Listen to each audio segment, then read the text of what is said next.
ഈ മത്സരത്തിൽ കൂടെ നമുക്കൊരാളെ കണ്ടെത്താനായിട്ട് സാധിക്കുള്ളൂ. അഭിനയമാണേലും പാട്ടാണേലും. അതിപ്പോൾ ഇന്നിപ്പോൾ ഈ സോഷ്യൽ മീഡിയ ഇങ്ങനെ ആയപ്പം റിയാലിറ്റി ഷോ എന്നുള്ളൊരു രീതിയിൽ വരുന്നു. ഓക്കെ, അവിടെ നമുക്ക് കണ്ടെത്താം, ഇവരെല്ലാം അത്യാവശ്യം അതിനകത്തൂടെ കണ്ടെത്താം. പക്ഷേ ഇതിനകത്ത് വരാത്ത എത്രയോ പേര് ചിലപ്പോൾ നല്ല ആൾക്കാർ പുറത്തുണ്ടാവും, അവരൊക്കെ ഇതിലേക്ക് വരുന്നുണ്ട്. പക്ഷേ ഇതിനകത്ത് വരുന്നവരെ, ഈ പറഞ്ഞ പോലെ സിനിമയിലെ കാര്യങ്ങൾ പറഞ്ഞ പോലെ അതിനകത്ത് വരുന്നവരെ പ്രത്യേകമായിട്ട് കുറച്ച് പേരെ ശ്രദ്ധിക്കുന്നു. അതിനകത്ത് തന്നെ അവർക്ക് താല്പര്യമുള്ളവരെ കൂടുതലായിട്ട് പിന്നെ ഇത് ചെയ്യുന്നു. അപ്പം ഞാനൊരു ഇതിലിരുന്ന ഒരു സീസണിൽ ഞാനിരുന്ന ഒരു ഫേമസ് TV ഷോയ്ക്ക് തന്നെ ഇരുന്നതാണ്. അന്ന് അതിന് നല്ല എന്താ പറയുക ഇത് ഉണ്ടായിരുന്നതാണ്, എന്തായാലും പറയുക, റേറ്റിംഗ്. എല്ലാവരും പറയുമായിരുന്നു അത് കാണാൻ വേണ്ടി തന്നെ ഇരിക്കുമായിരുന്നു.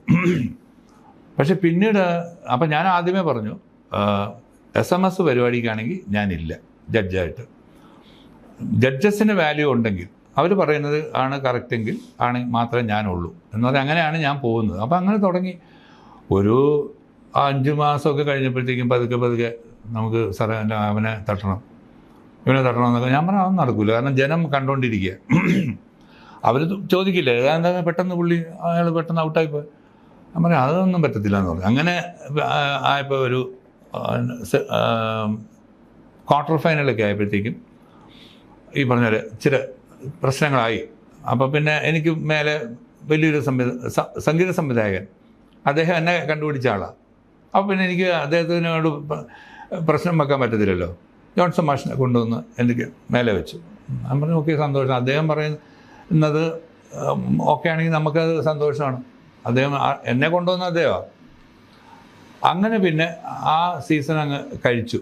അതിനകത്തൂടെ ഇടയ്ക്ക് ചെറിയ ഇതൊക്കെ ഉണ്ട്. ഞാൻ മാത്രമല്ല, മറ്റ് ജഡ്ജസും പറഞ്ഞു അത് ശരിയാവില്ല, അങ്ങനെ ചെയ്തു കഴിഞ്ഞാൽ ആൾക്കാർ ഇതാവും. അങ്ങനെ അതോടുകൂടി ആ പരിപാടിയുടെ കളറും പോയി. ഞാൻ പറഞ്ഞു തന്നത് ഇതെവിടെയും ഉണ്ട്. അപ്പം അങ്ങനെ നമ്മൾ ഒരാളെ തല്ലിപ്പഴിപ്പിച്ച് കൊണ്ടുവന്നാൽ എത്ര നാളവർ നിൽക്കും? ഇപ്പം ഞാൻ വന്നിട്ട് 47 വർഷമായി, ദാസേട്ടൻ വന്നിട്ട് 60 വർഷത്തിന് മേലെയായി. ഇന്നിപ്പോൾ ഒരു ആർട്ടിസ്റ്റിന് പറയാൻ പറ്റത്തില്ല ഞാൻ 5 വർഷം ഇവിടെ നിൽക്കും, അല്ലെങ്കിൽ ഈ രംഗത്ത് ഞാൻ ഉണ്ടാവും. അടുത്ത ആൾ വരുമ്പോഴത്തേക്കും അങ്ങോട്ട് പോകും. അപ്പോൾ ഈ ആൾ പറഞ്ഞു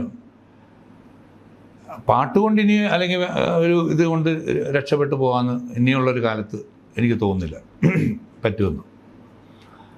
കാരണം ഉപജീവനമാക്കാൻ പറ്റത്തില്ല. കാരണം പുതിയ ആൾക്കാർ വരികയാണ്, ആ ആൾക്കാരുടെ ടേസ്റ്റ് മാറിക്കൊണ്ടിരിക്കുക. അങ്ങനെ ആയി. ഇപ്പം മറ്റേതല്ലായിരുന്നു, ഒരു ക്വാളിറ്റി എപ്പോഴും നമ്മൾ കീപ്പ് ചെയ്യുമായിരുന്നു. ഇപ്പം ദാസേട്ടൻ പാടിയ പാട്ടുകൾ രണ്ടാമത് ഞങ്ങൾ പാടുമ്പോഴും അല്ലെങ്കിൽ ഞങ്ങളുടെ സ്വന്തം പാട്ടുകൾ പാടുമ്പോഴും ആൾക്കാർ ആ ക്വാളിറ്റി നോക്കുമായിരുന്നു. അതുകൊണ്ടാണ് എൻ്റെ പാട്ടുകളൊക്കെ ആൾക്കാർ ഇപ്പോഴും ഓർക്കുന്നത്. ഇന്നിപ്പോൾ അതല്ല, ഒരാളുടെ പാട്ട് പോലും നമുക്ക് മനസ്സിലില്ല. ആരാ പാടിയെന്ന്, ആരാ എഴുതിയതെന്നും ആരാ സംഗീതം ചെയ്തതെന്നും പോലും നമുക്കറിയില്ല. അപ്പോൾ ആ ഒരു രീതിയിലേക്കായിപ്പോയി റിയാലിറ്റി ഷോ. അതുകൊണ്ടാണ് ഈ റിയാലിറ്റി ഷോയിലൂടെ വന്നാൽ ഗംഭീരമാണ് എന്ന് പറയാൻ പറ്റാത്തൊരവസ്ഥയിലേക്ക് ഞാൻ എത്തിയത്. റിയാലിറ്റി ഷോയിൽ വരുന്നവരൊക്കെ അങ്ങനെയാണെങ്കിൽ ഇവിടെ ഒന്നിനു പുറകെ ഒന്നായിട്ട് ഇങ്ങനെ കാണണമല്ലോ, ആ ആൾ ഈ ആളെന്ന് പറയണമല്ലോ. അങ്ങനെ ആരും പറയുന്നില്ല. പിന്നെ എൻ്റെ അനിയനോ എൻ്റെ പിന്നെ പെങ്ങളോ അല്ലെങ്കിൽ എൻ്റെ മക്കളോ ഒക്കെ TV വരുമ്പോൾ എനിക്ക് സന്തോഷമാണ്. അതാണ് അവൻ ഇന്ന് വരും, ഇന്ന് പാടും. അതുപോലെ മുത്തശ്ശിയൊക്കെ ഉണ്ട്, എൻ്റെ കൊച്ചുമോൻ ഇന്ന് വരും, അവൻ ഇന്ന് പാടുന്നുണ്ട്.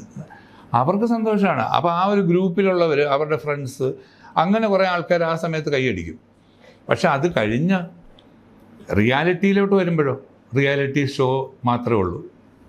അന്നേരം ജീവിതത്തിൻ്റെ റിയാലിറ്റിയിൽ വരുമ്പം ഈ ഷോ കൊണ്ട് കാര്യമില്ലല്ലോ.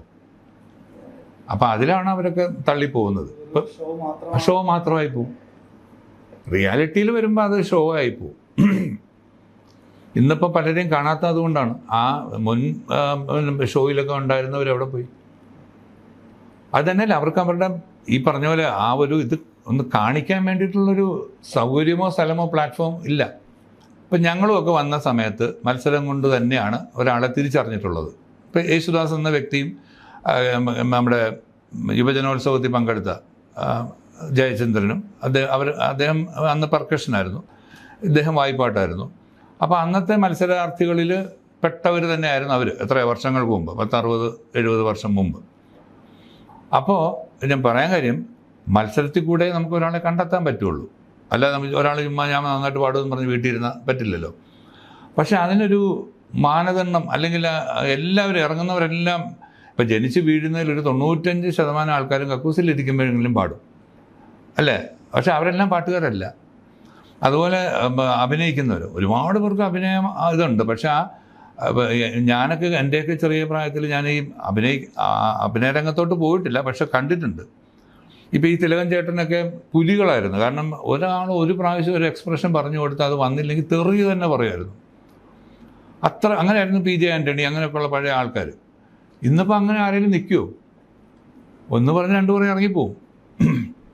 അല്ലെങ്കിൽ ഇയാൾ കാണിച്ച് ശരിയായില്ല എന്ന് പറയുമ്പോൾ ഇറങ്ങിപ്പോവും. എന്നാൽ പിന്നെ സാറ് അഭിനയിക്കുന്നു പറഞ്ഞിട്ട് ഇറങ്ങിപ്പോവും. അങ്ങനെയുള്ളൊരു കാലമാണ് ഇന്നത്തെ. ഇപ്പം ഞാനൊക്കെ വരുമ്പോൾ നമുക്ക് സ്റ്റേജായിരുന്നു ഒരു പ്ലാറ്റ്ഫോം. അപ്പോൾ നന്നായിട്ട് അവിടെ പെർഫോം ചെയ്തില്ലെങ്കിൽ ഇവരെല്ലാം അതിനേക്കാൾ നന്നായിട്ട് മനസ്സിൽ ഉള്ളവരാണ് ഈ മുമ്പിൽ വന്നിരിക്കുന്നവർ. അപ്പോൾ അവർ നമ്മൾ പാടുന്നത് ശരിയായില്ല, അവർ പറയും ശരിയായില്ല ഏട്ടാ എന്ന് പറയും. അതുപോലെ ആർട്ടിസ്റ്റുമാരാണെങ്കിലോ എല്ലാവരും അവരവരുടെ ഭാഗം, ഇപ്പോൾ കീബോർഡ് ആർട്ടിസ്റ്റ് ആണെങ്കിലും ഒരു നോട്ട് തെറ്റിയാൽ ആൾക്കാർ പറയുമായിരുന്നു ഒരു സമയത്ത്, വായിച്ചാൽ ശരിയായില്ല, അടുത്ത പ്രാവശ്യം വരുമ്പോൾ നന്നായിട്ട് വായിക്കണം കേട്ടോ എന്നൊക്കെ പറഞ്ഞിട്ടുണ്ട്. അതുപോലെ ഫ്ലൂട്ടിസ്റ്റോ വയലിനിസ്റ്റോ ഗിറ്റാറിസ്റ്റോ ഒക്കെ അവരുടെ പീസുകൾ വായിക്കുന്നത് കറക്റ്റ് റെക്കോർഡിൽ എന്തായിരുന്നോ അത് തന്നെയാണ് വായിക്കുന്നത്. ഇന്നിപ്പോൾ അതല്ല. ഇന്നിപ്പോൾ ഇംപ്രവൈസേഷൻ എന്നും പറഞ്ഞിട്ട് തോന്നിയവാസം വായിക്കുക. BG പഠിക്കണ്ട, ബാക്ക്ഗ്രൗണ്ട് മ്യൂസിക് പഠിക്കണ്ട. നമ്മൾ ചേട്ടാ ഏതാ പാടുന്നത്, ഇന്ന പാടും, ഓക്കെ എന്നും പറഞ്ഞിട്ട് നമ്മളങ്ങ് ചെല്ലുക. ഏത് എത്ര ശ്രുതി, അത് D മൈനർ അല്ലെങ്കിൽ A എന്നൊക്കെ പറഞ്ഞ് നമ്മളങ്ങ് ശ്രുതി പറഞ്ഞു കൊടുക്കുന്നു. അവനൊരു സാധനം പിടിക്കുന്നു, നമ്മൾ പാടുന്നു, അവനെന്തെങ്കിലും വായിക്കുന്നു, എന്നിട്ട് കാണിക്കുക, അവിടെ നമ്മൾ കയറി പാടുന്നു. അപ്പോൾ BG പഠിക്കണ്ട. അപ്പോൾ അതിനോടിപ്പം ഓഡിയൻസും അങ്ങനെ ആയി. അവർക്കും ഒറിജിനൽ BG കേൾക്കണമെന്നില്ല. മറ്റേതല്ല, ഒറിജിനൽ BG നമ്മൾ മാറിക്കഴിഞ്ഞാൽ പറയും ശരിയായില്ല കേട്ടോ, ഒറിജിനൽ BG ഒന്നും വായിച്ചില്ല എന്ന് പറയും. അതൊക്കെ വിട്ടുപോയി. ഇപ്പം നമുക്ക് ഞാൻ പറഞ്ഞില്ല, ഇപ്പം ഇന്നാളെ ഞാനൊരു ഇതിൽ പറഞ്ഞു എന്ന് വെച്ചാൽ വേറെ ഒന്നുമല്ല. ഇപ്പം ദേവരായ മാഷ് അല്ലെ ദക്ഷിണാമൂർത്തി സ്വാമി, അർജുന മാഷ്, ഇവരൊക്കെ സംഗീതം അറിയാത്തവരാണോ? അപ്പം ഇവർ ഒരു 3.5 മിനിറ്റിൽ അല്ലെ 4 മിനിറ്റ് ഒരു ലവ് സോങ് അതിന് കൊടുക്കുന്ന സമയം, ആ ഷൂട്ട് ചെയ്യാനുള്ള സമയം അവർ പറഞ്ഞേക്കുന്നത് 3.5 മിനിറ്റ് അല്ലെ 4 മിനിറ്റ്. ഈ 4 മിനിറ്റിനുള്ളിൽ ഈ പാട്ട് തീർക്കണം. വോയിസും ഉപകരണങ്ങളും എല്ലാം അതിൻ്റെ ആ ഒരു ടൈം അതാണ് 3.5 മിനിറ്റ് അല്ല 4 മിനിറ്റ്. അപ്പോൾ ആ 4 മിനിറ്റിനുള്ളിൽ ഇപ്പോൾ ഇതിൻ്റെ രാഗം വിസ്തരിക്കാനോ അല്ലെങ്കിൽ ഒരു 2 ബാർ നീട്ടി പിടിക്കാനോ ഒന്നും പറ്റത്തില്ല. അത് അവർക്ക് അറിയാൻ കഴിഞ്ഞിട്ടല്ലല്ലോ അവർ ചെയ്യുന്നത്. ഇതിവിടെ വന്നിട്ട് ഒരു പാട്ടെടുത്ത് വെച്ചിട്ട് ചുമ്മാ പോസ്റ്റ്മോർട്ടം ചെയ്യുക.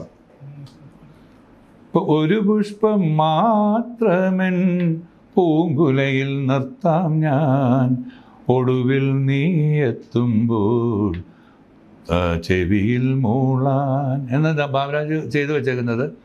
ഒരു പുഷ്പം മാത്രമെൻ എന്നൊക്കെ പറഞ്ഞ് മാറ്റും. പൂങ്കുലയിൽ നിർത്താം ഞാൻ, ഒടുവിൽ നീ എത്തുമ്പോൾ ചെവിയിൽ മൂളാൻ എന്നൊക്കെ പറഞ്ഞ് മാറ്റാം. അതിപ്പോൾ അവർക്ക് അറിയാൻ കഴിഞ്ഞിട്ടല്ല. അങ്ങനെ ഒരു വരി തന്നെ പല രീതിയിൽ മാറ്റിയൊക്കെ ചെയ്യാം. പക്ഷെ അപ്പോൾ ഈ പറഞ്ഞ സമയത്തിലൊന്നും നിൽക്കത്തില്ല. ഒരു പാട്ട് തന്നെ ചിലപ്പോൾ ഒരു 15 മിനിറ്റ് 20 മിനിറ്റൊക്കെ നീട്ടിക്കൊണ്ട് പോകാം നമുക്ക്.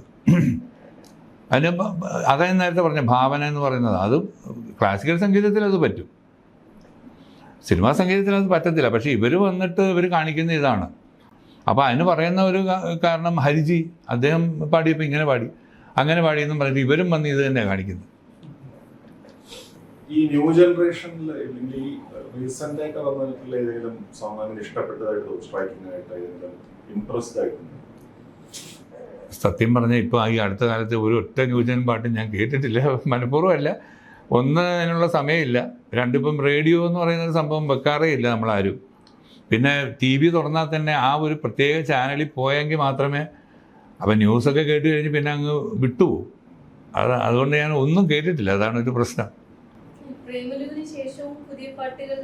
വന്നു 1-2 സിനിമകളിൽ പാടി. അത് കെട്ടിയോളുടെ നിക്കാഹ് എന്ന് പറഞ്ഞിട്ട് ഒരു സിനിമയിൽ, അത് ഏതാണ്ട് ഈ ഒരു ശൈലിയിലാണ്, പ്രേമലുവിൻ്റെ പാട്ടിൻ്റെ ഒരു ശൈലിയിലാണ്. അത് ഈ അക്ബർ ട്രാവൽസ് എന്ന് പറഞ്ഞിട്ടൊരു ഫേമസ് ഒരു ട്രാവൽ ഏജൻസി, അവരാണ് അതിൻ്റെ പ്രൊഡ്യൂസർമാർ.